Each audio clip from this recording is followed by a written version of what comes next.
তো গাইস আমরা চাচাবাদিজা মিলে গ্রামে একটা মনে করেন বৈশাখী মেলা হয়, ওই বৈশাখী মেলা যাইতেছি। কত টাকা নিলাইবা? 200 টাকা। 200 টাকা দিয়ে কিতা করবাই? খাইবাই না ঘুরাইবাই না কিচ্ছু কিনবাই? চাষাবাদে হাঁটতে হাঁটতে চলে আসলাম, এসে দিকে এখানে পাকা বানানো হচ্ছে। তো এখানে দেখা যাচ্ছে অনেক খেলনাও আছে, তার পাশাপাশি মেয়েদের কসমেটিক্সও আছে, পুতুলও আছে, দেখতে পারতেছেন।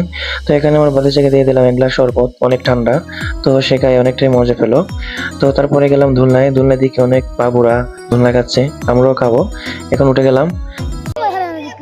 বলো না, না আমার বই না। দেখো না খান্না করো নি। আমি আনতাম না শিওর। আমি মুখ দেখতে শব্দ বাবা। আমি আনতাম না শিওর। আচ্ছা হইলো, ঠিক আছে, দেখো না দেখা সব যাবে। দইয়া। সব দই না এই যে আমার সব বাড়িতে দে।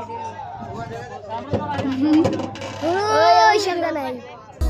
আসল কথা হচ্ছে লম্বা লম্বা মেয়ে মানুষের চেয়ে এই পিচ্চিরাই সাহসী বেশি। তারা কিন্তু অনেক খুশিতে আনন্দ মুহূর্ত কাটাচ্ছে, মেয়েরা হলে কিন্তু কান্না করে দিত।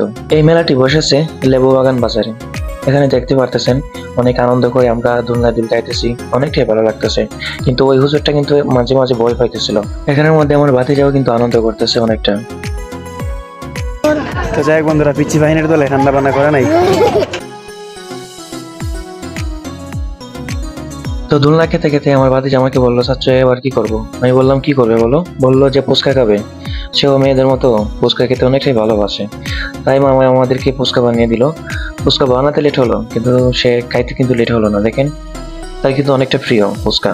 দেখেন কি মজা করে খাইতেছে, আসলে খুশি টেলায় বা হাত দিয়ে ডানা দিয়ে দুই হাত দিয়ে কিন্তু খাইতেছে।